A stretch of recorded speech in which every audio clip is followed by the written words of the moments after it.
Yeah, I don't really know if there's going to be oh, you're recording now. Wow. That means it's time for lots of bubbles. Oh my gosh, Samantha, you are a bubble queen. Oh man. Amelia, I like your background. Thank you. Very cool. Yeah. That is Maria, how are things where you are? Hot and steamy. Okay. Really hot. I meant with like the virus though. I mean, Is the virus coming at you or? Well, it's actually we've had good leadership up here.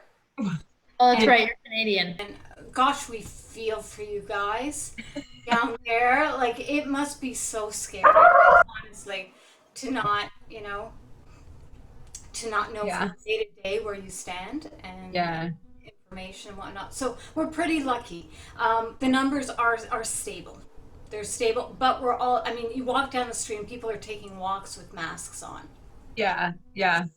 People are very, very conscientious, and even in their cars they've got, which is kind of a little bizarre. Yeah. Interesting. Yeah. How are you guys doing? I think it's different everywhere because like Sam's on the East Coast, which is they're like a little bit more open than those of us that are in California, which is like the rest of us. Yes. Hey, Corin. Hey, how's it going? Good. How are you? Not bad. I'm good. Thanks for coming. Yeah, I wanted to see what's up. I love the setup. This is great. Yeah, thanks. This is my podcast setup that I'm using to teach my classes now. Yay. Hi, guys. Hi, how are you? Everybody has such better backgrounds. I feel like I should have put up a green screen or something. I know. I almost was going to do like the movie and I was like, no, I don't need to do that extra today. It's fine. I'm very tired. Like anything major happened this week. Right? Jeez. I know. I'm shocked at how it's funny this year though, because it feels like even when you're doing stuff that you're not. So like I forget that I'm exhausted. But like, yeah, all yesterday and today I've been like, why am I so tired? Wow. So we had a scare on Monday night that Sam and I were expecting the film to go live on Amazon at midnight Eastern, but I guess it does it by the submitter's time zone. So it was midnight my time, but I was planning to be like ready to do everything at 9, and I was like, oh no, I have to wait. Yeah, Laura was texting me at like 12:05. Is it live on your side yet? And I'm like, no. Like, I'm sorry. And I was like scared that there was going to be some technical. That's always my stress, is technical glitches.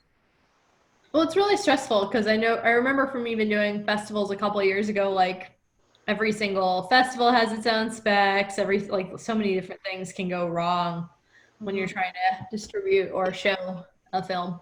Yeah. Wherever. Oh, we got Aurora in the house. Yeah. Hi. Hi, lovelies.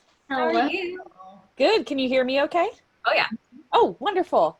You're good. I'm in the bedroom on the, so fancy place to be, like you do. This year. Oh, no. Look at all these beautiful people. You guys having some good cocktails already? Yes. Nice. Cheers. I'm gonna just keep cheersing every time someone cheers. Yeah, basically. I think it's just now become a drinking game. I see my mom's here with her.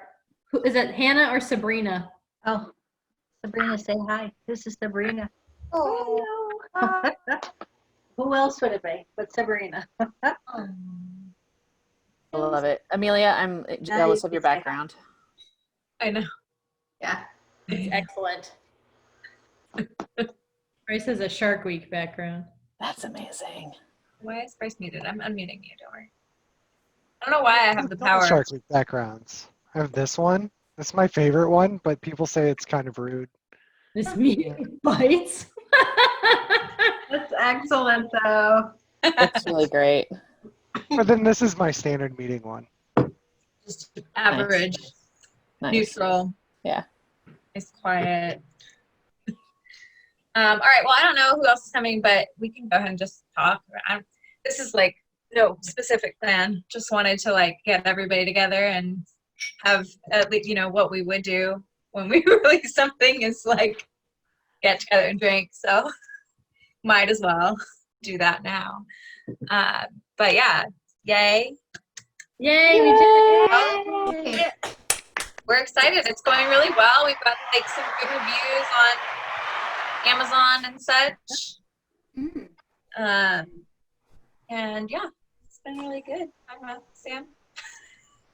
But I've been excited about, I'm getting a lot of really positive feedback from people like I hadn't thought about in a really long time, which has been kind of fun. So like one of my old team captains from when I worked in LA at the Crohn's and Colitis Foundation, like one of our biggest fundraiser, like he was one of our Kickstarter donors, and he emailed me yesterday morning. He's like, "Oh, I love the movie. It's so good." He's like, "In good call out on like mentioning Crohn's disease." He's like, "I think a lot of people will Google that now." Aw. It's like, "Yay, Dr. Reese, thank you." Okay. My mom emailed, apparently, because she's the vice dean of a university. She abused her powers as like the vice dean and like mass emailed the entire faculty, being like, "My daughter made a movie. Here's the link." And I was like, "Oh my god, mom!" So you might be getting a lot of watches from Ecuador. Just putting it out there. Nice. That's awesome. I love it. Yeah, no, Sam's the publisher of the play emailed everyone, and the college that Sam, her MFA program has done so much stuff. That article was great. So it's been really cool. Excited. Fun. Has anybody else's like parents seen it? I mean, I'm sure Sam's mom has seen it. Mine saw it. My mom was all like, she said, "It's really good. It's really sad, but it's good. Congratulations." My dad's review, this is good for my dad. It was a little bit confusing at first, but then it got really good. And I was like, okay. I'll take That's that. a dad review for sure. Yeah. That's a total dad review. Pretty funny. I'm always like wondering if people's parents are like, "This was raunchy." I don't know. My mom was. Was it raunchy? Pardon? Is it raunchy? Depends It's very what thing real, we're which talking means it's about, got right? vulgarity in it. Yeah. Oh, it's funny. I did have to come up with, because I wasn't sure what we had as a rating at first when we first were promoting it. So I wrote Yeah. like a, "Hey, for friends and family and my grandparents, what you can expect." Yeah, it was interesting because you kind of, if you don't get it like actually rated, you're sort of just making your own pick. And I mean, technically, like if we got like an official rating, it would definitely be R, because you can only say the F word once in a film without it getting on R rating. So it's like, okay, but like it's literally only like language and content. Like there's no violence, there's no nudity. It's just kind of funny to me that like what The fact that language is on the same par, where it's like, "Oh, you said the F word too many times." It's almost as like, it's just as bad as if we like brutally killed somebody in this. yeah, totally the same. No, Well, the I mean, the MPAA content, though. Some of the content is like, I mean, the domestic abuse in Melanie's case, like, for sure. is really hardcore. Yeah, that's true. So Content warning is definitely, I think, these days a great way to lean more so than just Yeah. ratings. Yeah. Yeah. That's wild. I keep forgetting that Melanie is such a brutal monologue. And then I hear it and I'm like, "Oh, gross." That's right. That was a little rough. Yeah. I've been doing those like Thursday interviews, which I've done with most of you, I think. I think it was Mara the other week. We were talking about that a lot of times people watch it and think it's a documentary because the actors are so good. But then I was like, I can't let people think it's a documentary, because then people are going to think that Dawn is like a murderess. Like, I've got to be like, no, it's not. Oh. Maria, what did you think? Have you had time to see it? You know, I wanted to ask Sam. Sam, where did you find all these characters at such a young age? Like, I'm just constantly blown away by the depth of the characters and the diversity, and like yeah, it's just incredible. Like, what did you do? How did you find these characters? Where did that come? How long did it take you to even write this and come up with these Oh, stories? that's a great question. So a couple of different places actually. So I was unlucky in that I married the wrong guy the first time. I did much better the second time, per the short version. But when I was getting a divorce, I had a lot of people tell me their stories. Like, as soon as anyone heard that this was like a thing I was going through, there were so many people that came out of the woodwork, that people I knew had been divorced or people I hadn't known that had been divorced. They're like, "Oh, girl, let me tell you about my life." And so some of the characters came from some of that. Others were a little more, I don't know, fictive, I guess. They came from like the recesses of my brain that I didn't know existed. And others were kind of, some of them were inspired by the actors themselves. So when I went out to LA to become a playwright in residence at Sky Pilot Theater, where the show was originally produced, I had to sit through, I had the privilege to sit through the auditions for the season for all the women in the company, and I got to hear a lot of their voices and think about, what kind of characters these types of actors would portray. I listened to their voices. I was kind of getting a sense of, they take long pauses between sentences. Like, what kind of character takes long pauses between sentences? What kind of character talks really fast? What kind of character tells it like it is? What kind of character is lying? And kind of built from there, I guess, maybe more than the character itself. And then also, Give 'em Hell Harriet is kind of loosely based on my grandmother. She took care of my grandfather who had Alzheimer's for over 10 years. And so some of her story is weaved in there. Obviously he was lucky enough to be at home with her for the duration of his illness, but I kind of always loved their love story in a lot of ways and respected how long they were together. And it's always been kind of like a big shining image of like what a good marriage would be. And so I wanted to end on, in this scenario with all these, the worst possible things that could happen, what does a good marriage look like, even if it means letting go? Yeah. So I wanted to end on kind of a hopeful note.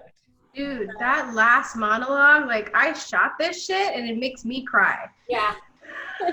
It makes everyone cry. That one breaks my heart too. I'm always like, oh, poor Harriet. It's like such a hard thing to go through, someone losing their memory. Because there's just so much that gets lost when that goes. So it's, I don't know. She's so selfless, I think, which is really what, for me, brings so much empathy to that. It's just like she's so selfless about it at the end of the day. So I think it's a good showing of love, there's a lot more studies that have come out about like how to love someone with Alzheimer's. And it's really fun for me because this is a monologue that was written how many years now ago? And then the fact that there's studies that I think like kind of look at what she does, and it's like, yes, this woman, without going, here's all this research, just was like, I'm going to be led by my heart on how to respond. Yeah. And so much of like when you write is like taking real, like fully realized people and putting them in imaginary situations. Like, what are they going to do? How do they react? Why today of all days are we hearing this story? And kind of thinking about, it's good stuff. But I love that monologue. So that one I always give a shout out to R. Like one of my biggest inspirations just in life. She's still, she lives in Florida now. She's still telling it like it is. So Good. Love that. Monologue. I have to say, working on it, it was like tears streaming down my face. I'm going like, pull it together. You've got to get a job done here. But every time I've never been able to get to the end of that monologue without getting really, really choked up. So kudos to you. I mean, yeah, no, my favorite story about like set is like after, because we had four shots with that actress. I remember like we just didn't have more, and so like Adrian and I were just like, well, we got to get it on like the first take of those shots. And I look, because then I was like, okay, we're gonna start with a close up because that's the important one right now in this one. And we finish it, and like I look over to my AC. My AC is just like, she's like this tough ass girl, and she's just like crying. And she's just like, I'm gonna go to tissue. Do you need anything? I'm like, no, it's fine. My whole crew was just like messed up after that first take. It's so much Leslie though too. Yeah, she's incredible. My like oldest childhood friend watched it the other day and then went on Twitter and just wrote a fucking Oscar for Leslie Sims, and I was like, that's great. Yeah. I agree. How did you get her? She came in through so friend of a friend. So actually, that's the only performance that Aurora didn't direct. Ambika Lee, who was a great director, had worked with Leslie through a group called We Make Movies that my good friend Amanda Lippert was involved in. And like, I was talking, I think, to Amanda and saying, you know, we need an older actress that can really like nail this. And then when she mentioned her, I had seen her, she was on Jane the Virgin, which I loved. And so I knew who she was right away, and I was like, oh, she'd be perfect. And obviously she's amazing. Yeah. But yeah, that was just a really cool one to shoot. I think that's the last monologue we shot. Yeah, it was. Yeah. Oh, before we shot all the fun background. Oh yeah. Yeah. With our like 3 audience members and Sam and I looking like absolutely disheveled. Half my crew was in that. Thank God. Thank God they were there. Like, you didn't know that you were going to be in this, but you are. You are. My neighbor watched the first, like, she bought it on Amazon the day it started to be like to be supportive, and she's like, I haven't really watched it yet. She's like, I watched the first 5 minutes. She's like, you're in this movie. I'm like, kinda. My body is there. My spirit is floating above the theater somewhere.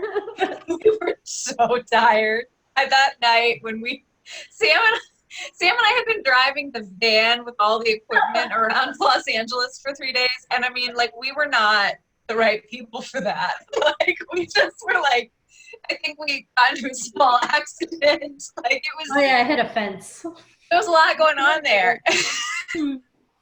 At that theater, I don't know if everybody remembers that the Cromulum Theater where we shot is no longer functioning, which I think probably was no surprise. And remember about getting that van was that it was like 24 hours before we needed it, and I had to go and pay them in cash to let them take it off the lot. So it was a lot going on. It was, you know, it's not for sissies, this whole filmmaking.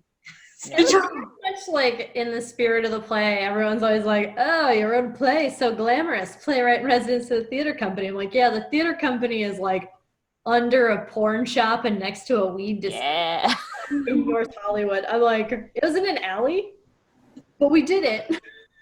So when we pulled up to the Cromulum, I was like, yep, this is right. This is it. Yeah. Exactly. I used to help. One of my best friends, Vassar has a really, really vibrant theater community. Actually, we don't have a Greek system. Like, the theater community is the Greek system. It's really crazy. And one of my best friends from college, she ran like the alternative theater group Unbound.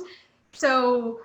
And they would never be able to book the black box theater we had there on campus. So they would always like book like weird ass locations on campus for their productions. And Michelle would always come to me and be like, can you help me with this? And like, we'd like move it. Yeah. So like the Cromulum was just like, yeah, this is just like being back in the theater days, helping Michelle with the weird ass productions on campus. So it's fine.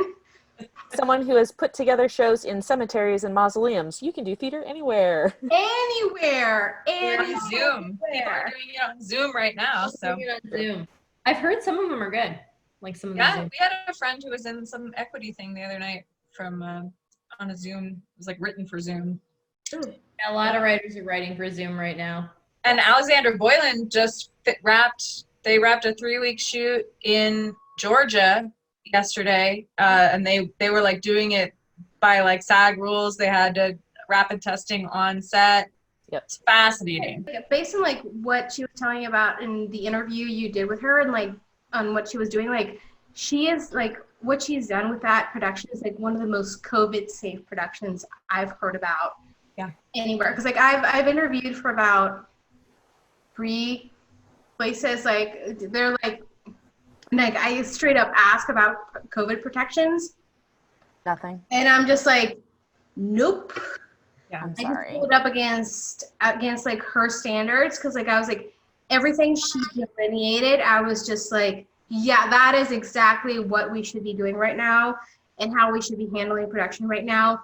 Yeah. And I know not everyone has that budget, but like I was really appreciative of like how much she was really taking care of like not only her cast but her crew and making sure everything was just Awesome. safe. I was like, if someone offered me that kind of thing, I was like, yeah, no questions asked. I would have done that. It's their team is amazing. Like they they make a feature every year, like just clockwork, and they're so good. And I just was like, oh my gosh, that gives me hope. Yeah. When I heard Alexandra like just delineate everything they were considering for their production, I was like, that's a responsible production. I 100% applaud that. Yeah, they did it right for sure. They're amazing. I'm so happy for them. Like I was just like, oh, please let them get through it without any, because if somebody does get it, you have to shut everything down. It's the whole thing. So it's amazing. I'm so glad that they were able to wrap. And they wrapped yesterday? Yes. Yeah. Or Tuesday, I think, actually. Doing like inserts today or something according to Instagram. Yeah. Yeah, but it's been really fun to follow. I love all of her stuff. She has a movie coming out that's like, she makes like faith-based films. It's coming out September 4th, I want to say, called Switched. And I've seen it and it's super cute. It's like a Mean Girls meets like a faith-based kind of, it's really cute. It does look really, really cute. Yeah. She's got some really cool ideas about that whole market and stuff. She's incredibly smart, really cool girl. Does anybody else have other questions for each other or since we're here about anything, the movie or? I kind of want to know what everyone's doing next. I mean, Yeah, that's a good question. Big thing, like, but it's funny because it's just been so long. But I'm like, what's next on the radar? Like, Amelia, what's up? What is your next project? Actually, it was really funny because I got the picture lock for my second feature 2 days before releasing to the New Girl, and it was my second feature was a complete departure. It was like it was very Wong Kar-wai in the way we shot it. I was going up. I shot it about 5 months after to the New Girl, and it was shot up in the Bay Area. And they were flying me up and down every single weekend. So we shot like a bunch of weekends between like November 2017 and February 2018. And like a lot of it really was like, I took over for another DP. I shot 2/3 of the film and I got a script. It was interesting. It was like, it read like a 1940s noir, which is really what attracted me to it. And then we would get on set. And it was very much like the director would be like, oh yeah, we're shooting this scene on Guantanamo Bay. And I'm like, there's no scene in Guantanamo Bay on the script. Like, yeah, we're writing it. We'll get the script in 2 hours. And I was like, okay. So the whole process of the film was like, at the end of the whole shoot, I was like, I don't know what the fuck I shot. And it was one of those, like, it could be really bad or it could be really good. And I got the picture lock because I'm actually doing the color and mastering of it. And it's surprisingly good. They went weird with it, like really like French New Wave weird with it. And I was like, this is actually kind of epic.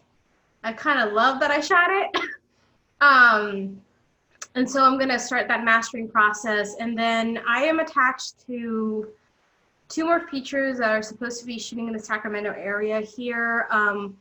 One of them we were gonna shoot in September, August, and now it's been pushed kind of indefinitely into 2021, which is actually very, I like the idea. It's about a woman who gets a terminal diagnosis and has like 2 days to live. And so she kind of goes on this binge. It's called like Amy's Bucket List. And it's this like woman who just like lets go and just like does everything we want to do on a regular basis to anyone who annoys us or like does, and like it ends up like in this really, it's ridiculous. It's like a dramedy, which I loved about it, and like a horror film that's being shot by that same company.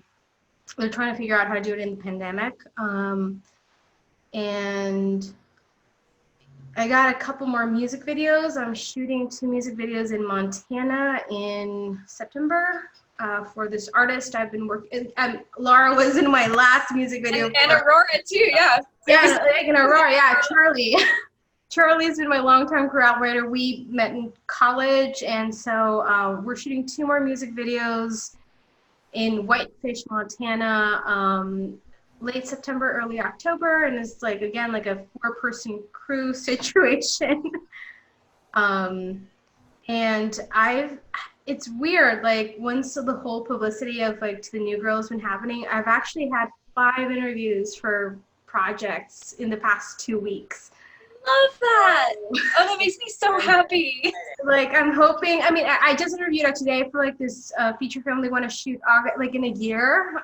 That's really good. So yeah, that's what I'm up to. And like just, I'm up in Sacramento shooting. I work for ABC 10 in Sacramento right now. That's my day job. And we've been doing a lot of good stuff for shooting promos and shit like that. So, yeah. Have you seen Here a While, Deb's movie? No. You should check it out because it's similar. It's got a similar content to that. The like. Oh yeah, Deb. Yeah, that's the other thing. I directed 2 things. One of them was Deb. I'm just here to remind you. Yes, no, I directed one called Spaceship because like I applied to a director's workshop because my mentor at AFI told me I should, even though I'm a cinematographer. And Deb was there was in it, and she's amazing. And then like my mentee actually, who wants to be a DP, I was helping her develop a script because she wants to get into AFI for cinematography, and she wanted to shoot a short film. And she was like, "You need to direct this." And I was like, "You know, I'm not a director, right?" And she's like, "Yes, but you need to do it." And I was like, "Okay, for you." And then she cast Deb in one of like the 2 main roles because she had been like my assistant on like this other thing, and Deb was really amazing. She's an amazing. She's amazing. Yeah. And so like, yeah, my mentee is like editing this short film too. So that's the other thing that's been going on. I've been getting a bunch of directing projects, which is really weird to me. That's so cool. Yeah, and I love that you worked with Deb. But yeah, everybody check it out Here a While. It's on all the stuff. Anna Camp is in it, and it's very heavy, but I loved it. I just thought it was so great. Really interesting, really good performance. Anna Camp was amazing. Maria, what are you up to? Well, I really am embarrassed to say I'm not doing very much compared to Amelia. You put me to shame. The industry, as you can imagine, has just ground to a halt. Yeah. For composers, we're kind of the last people who get contacted. So I've just been kind of keeping up with projects that I worked on, and they're kind of in a holding pattern too, because festivals, I'm sure you've experienced it, right? The festivals just kind of stopped functioning. So, waiting to hear what's happening with some of the things that I did. a film that I did actually a few years ago. Finally got distribution recently. It's like a supernatural thriller. One of the directors feels it's more of a horror, so they're, it's kind of a cross genre thing. So that's great. And another horror that I did got aired on some show called Fun Time Horror, and which is I believe on Amazon as well. Okay. And then just concert music. I've been approached about writing. It's a big departure from film because it's music for its own sake. So you have to be more cerebral, and if you can offend your audience, that's a real plus. And and I love that. so that's kind of where that's where the opportunities seem to be coming right now. A piece that I wrote years ago suddenly, has been getting more attention and has been getting some performances. And it's just sometimes you do something and it's not the right time, and then years later, after you've forgotten about it, suddenly you get people contacting you and they're performing it. And so I'm thinking maybe sometimes you have to go where. Not maybe where you think you're supposed to go or where you really are kind of invested in going, but going in the direction where the door is opening for you. So that's where I'm kind of headed. So I'm just trying to kind of recapture, the joy of getting into music to begin with, because I think we all forget. We all got into the arts because we loved it. There wasn't a commercial objective. We weren't going to get rich. It was just it's a calling. I always say it's not a profession you choose. It's really a vocation. But it's interesting how as you deal with rejections and it becomes a job and a bit of a grind sometimes, you forget that passion that drew you to it. So kind of trying to recapture some of that now, especially if I'm going to go down the route of writing some concert music that I want to ask you about that because I'm a cellist and I belong to a community orchestra and we had to cancel all of our shit. Yeah. And Yeah. how is the whole music and orchestral stuff working nowadays? Because again, that was one of the things one of my extracurricular activities was just I joined a community orchestra and I was really excited about the noon concert we were doing. We were going to play Bohemian Rhapsody and it was amazing. Oh. But I did suggest doing some Zoom practices or just doing something like what Eric Whitaker did with sleep and YouTube, the whole virtual orchestra thing. But just curious about how that's going on with orchestras and stuff. It's really tough. I just got an email from the National Ballet up here, and they've canceled everything right through the Nutcracker until 2021. Some orchestras, I've actually seen them do things online. I can't remember. I think it was a French orchestra did Bolero online. Okay. And so everybody, the entire orchestra is playing from home. But of course, it's a very different experience. It's like remote recording for a score as opposed to having a group of musicians in the room where they're feeding off of each other. And there's also the way they resonate, how the sonorities, the instruments themselves resonate in a room, in a space, when everybody's playing in the same space. So I would imagine it's a very lonely experience, because being a musician is kind of a lonely experience anyway, because you spend so much time, if you're a writer, you spend so much time just workshopping something and woodshedding and being in a room by yourself. You have to like being by yourself a lot. And the big reward is getting into a room with all of your colleagues and playing together. Yeah. But desperate times, desperate measures. This one violinist I know, he was planning a concert in his garage with this pianist, and they were going to do social distancing. And it got canned because something about the way he was doing it wasn't quite approved yet. He had to get a permit, and he hadn't gotten the permit, so it's been put off. But I know other musicians who've been doing the same. They have backyard concerts with social distancing, and we don't know how long this is going to last. So we kind of have to accept it. It's kind of like either evolve or get left behind. It's one of the two. just like people doing movies on Zoom. I mean, wow, that must be tough. I was going to say, Maria, I've got like a list of 12 different programs that are supposed to be better for orchestral and choir and musical theater, better hosting than Zoom. That I still have to like go through and test them all. But hey, if you want a quick resource of just like a list of potentially better ones. Yeah, absolutely. Yeah, if you want, you can put your email in the chat. I'll just send the email to you.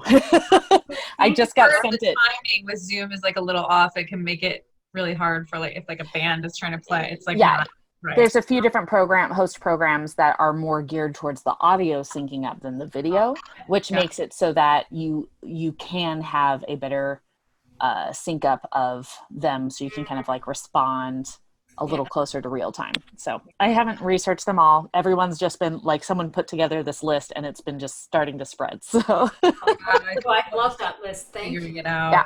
That's really interesting. Yeah, I know people that are like just recording their own part and then just sending it to the next person, and then the next person, then they put it together and make it look like it's Zoom, but it wasn't. So it's difficult. I have a Yeah, friend. Zoom sucks for that stuff. Have you ever tried singing Happy Birthday via Zoom? You can't do it. Just did over the weekend. It was terrible. It's the worst because everyone's listening to it's. You're within 2 seconds. we were making. I was gonna say we were making jokes that we were summoning demons in someone's living room by singing Happy Birthday. It sounds like. That's what it sounds like. Yeah. Me, I'm exploring theater in Zoom and film in isolation. So, I've got a couple different shoots I've gotten to go just as a PA on. So I've gotten to see what it does look like when they have a high budget, all the COVID safety stuff. So it's been really nice. And then I have a group of friends that just sent me a script for a short film, and we're all talking about like, okay, what does it look like if we're being COVID safe? How many people do we have? What are the protocols we're doing? But I'm looking forward to that too, because if everyone's pretty much on board with like, we'll isolate for 2 weeks so we can be in the same space and do the thing, and like basically we're going to live in a house for a week while we film this. Yeah. And I think that's okay. We'll just it sounds kind of nice. Yeah, it'll be, and then, just trying to grow myself even more as a film director. And then right now I feel like I'm this weird middle branch because I do have a foot in both worlds. So I have so many theater people that are just like, what is this technology? How does this camera work? What is lighting? And it's, I'm like walking every walk of like theater person through how do you find creative expression through this. I actually got to do a gender swap modern version of Taming of the Shrew.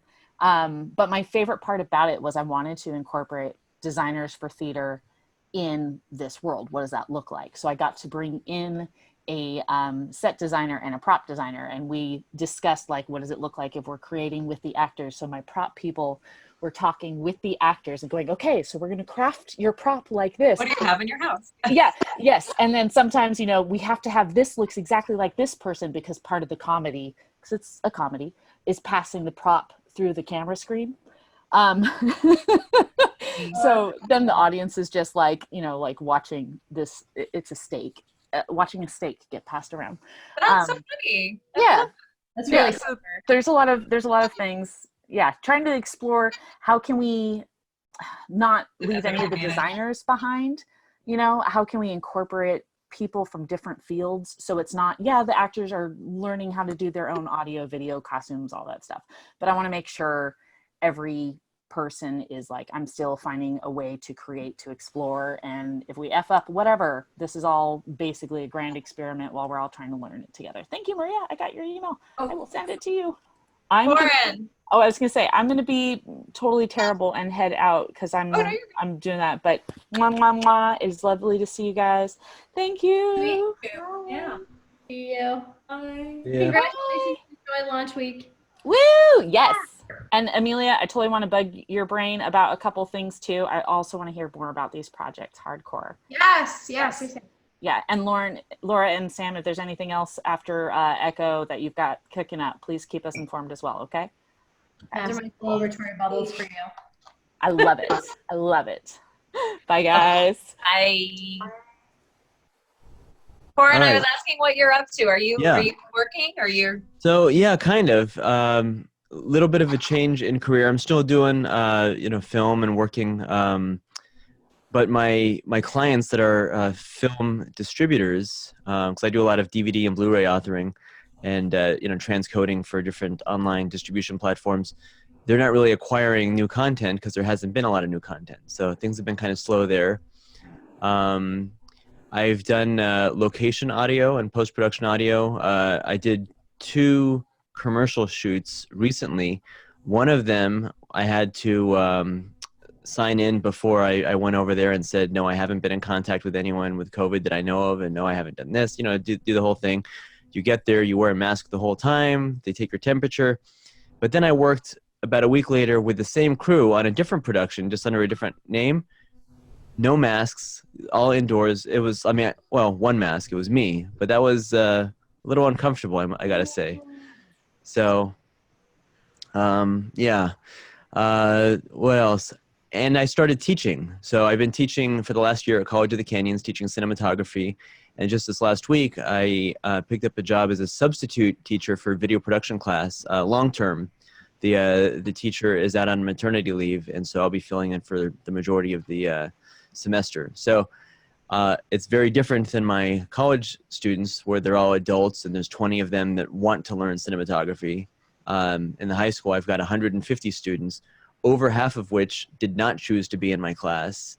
Their counselors stuck them in there, or they thought it was an easy A or something. But on top of that, there's all kinds of special needs, autism, ADHD, hearing impaired, all kinds of situations that English language learners, things that I hadn't had to deal with in the past. So it's an interesting change. All in the same class? No, it's 5 different periods, which is another thing, because I had a hard time getting to know 20 new faces over the course of a few months. So 150 is going to be very different. And you're going to be all online, right? It is all online. Yeah, that's actually why I built this my Zoom studio. So this is where I do my teaching from. It's a good setup. Yeah, it's not bad. There was a window here behind me, and I covered it up with a poster board and put up the acoustic foam and lit it up nicely. I figured it's might as well make it cool looking if you're going to be doing it every day. Yeah. Yeah, Corin's got a great setup in his house for ADR and stuff too. It's really cool. It's a good setup. Yeah, thanks. That was fun. Yeah, when we did ADR, there was only, I think, 3 actors that came in. So I only saw those bits of the film. And I was like, okay, it's a little disjointed. I don't know what this is exactly. And I didn't get to see the whole film until the premiere at the Main.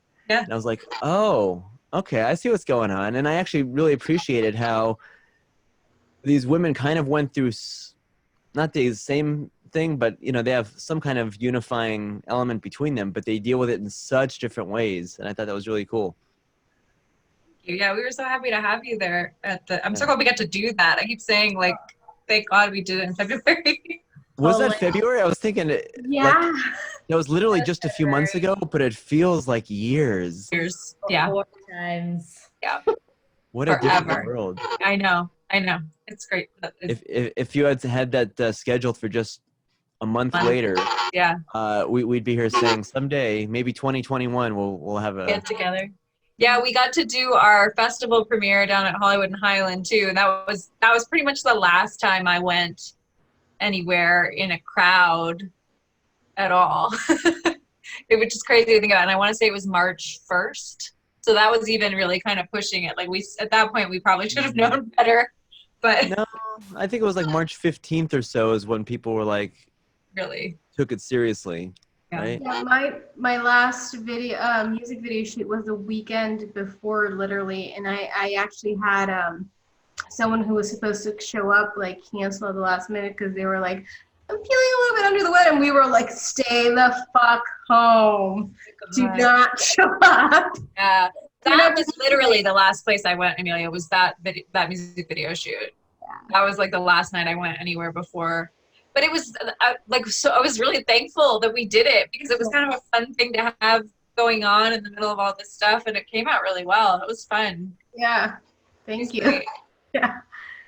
Yeah, no, that was that was the last thing, and it was really weird because I literally got sent home to work from home like that next Friday after I got back from LA, and I was just like, oh shit, we like got that really under the like one weekend, because we were considering maybe doing it the next weekend, and I was like, no, thank God we stuck to our guns and did that. Yeah.